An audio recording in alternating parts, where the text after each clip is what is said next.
Bonjour et bienvenue dans ce nouvel épisode du podcast dans lequel on va voir comment est-ce que tu vas pouvoir gérer la perte de sens dans ton activité. Alors si je fais cet épisode, c'est pour la simple et bonne raison que j'ai eu plusieurs coachés qui étaient dans ce cas-là. Je pense notamment à Sylvain, je pense également à Camille et je pense également actuellement à Gaël. Et ce que je vais te partager au cours de cet épisode, c'est un processus en 2 étapes qui va te permettre de passer le cap de la perte de sens, de la perte d'envie, de la perte de kiff, de la perte de plaisir dans ton activité aujourd'hui. Donc, la première des choses, c'est d'être OK avec le fait d'avoir une perte de sens et de ne surtout pas culpabiliser. Pourquoi ? Parce que si tu fais ça, ce qui va se passer, c'est que tu vas avoir une oscillation émotionnelle. Et à partir du moment où tu as une oscillation émotionnelle qui va pour le coup vers le bas, eh bien tu vas consommer de l'énergie pour freiner la chute. Donc tu vas consommer énormément d'énergie. Ce qui va se passer dans tous les cas, c'est que tu vas arriver au plus bas. Quand tu vas être au plus bas, ce qui va se passer, c'est que tu vas y rester un certain temps, le temps de recharger les batteries pour pouvoir remonter. Et quand tu vas remonter, vu que tu es tombé plutôt bas, eh bien ça va te prendre du temps pour remonter la pente. Donc finalement, si tu culpabilises, tu amplifies l'oscillation émotionnelle. Donc la première des choses, et comme dans n'importe quel problème qui est assez challengeant dans le domaine de l'entrepreneuriat, c'est de rééquilibrer les perceptions. Et ça, c'est un exercice que je fais faire systématiquement à tous les entrepreneurs que j'accompagne, qui va être de trouver au minima des bénéfices à ce que, actuellement, tu aies une perte de sens, que tu culpabilises actuellement ou que tu sois déprimé par rapport à la situation que tu vis actuellement. Et là, tu es peut-être en train de te dire « Non, mais il ne peut pas y avoir de bénéfices ». Et c'est bien la raison pour laquelle tu te poses cette question-là, que tu as cette réflexion-là, que je t'invite à aller chercher au moins un bénéfice à ce que tu sois en train de vivre ça. Par exemple, est-ce que ça va te permettre d'avoir du recul sur ton activité ? Quelles compétences, quelles qualités ça te permet d'avoir ? De qui tu es soutenu ? De qui tu te rapproches ?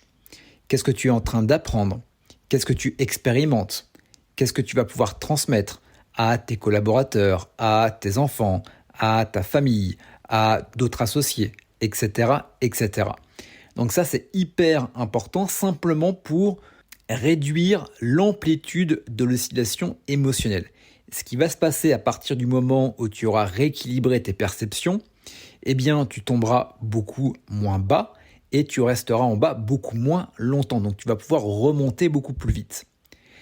Et tu vas voir que finalement, le fait de ne pas dépendre émotionnellement d'une situation, tu vas conserver de l'énergie, tu vas également garder une certaine clarté d'esprit qui va te permettre de redresser la barre beaucoup plus facilement. Et c'est hyper intéressant parce que ça nous amène à la deuxième étape. Donc la deuxième étape, ça va être de redresser la tête, de sortir la tête du guidon pour te rappeler de pourquoi est-ce que tu t'es lancé dans l'entrepreneuriat. Pour ça, je vais te prendre une image. Imagine que tu décides de franchir l'Atlantique.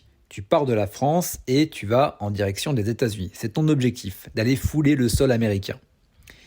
Donc ce qui va se passer, c'est qu'au début, tu vas être très enthousiaste et tu vas commencer à te lancer, peut-être avec une petite barque pour le coup. Et bien, ce qui va se passer durant ce trajet, peut-être que tu vas changer de bateau. Peut-être que tu vas avoir un bateau qui est beaucoup plus gros.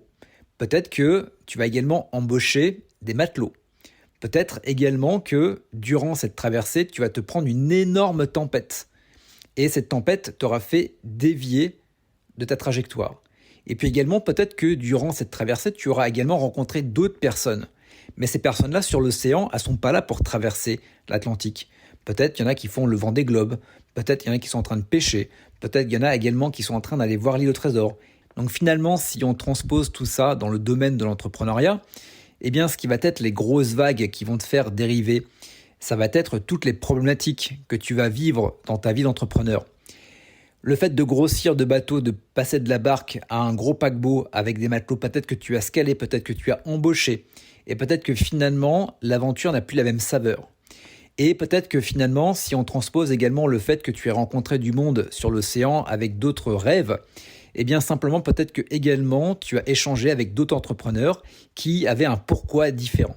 Et ça t'a également fait dévier. Donc, ce que tu dois faire quand c'est comme ça, c'est de te rappeler pourquoi est-ce que tu t'es lancé. J'avais envie de traverser l'Atlantique et de fouler le sol américain. Point.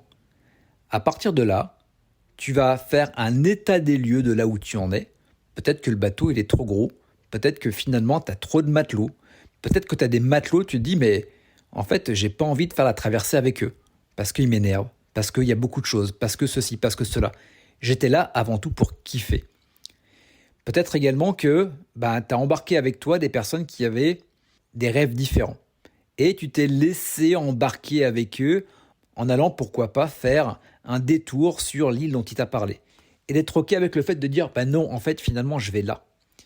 Et également, si jamais tu as dérivé parce que tu t'es pris une grosse tempête, eh bien de sortir la carte de ta poche et de redéfinir le cap. Donc ça, c'est hyper, hyper important.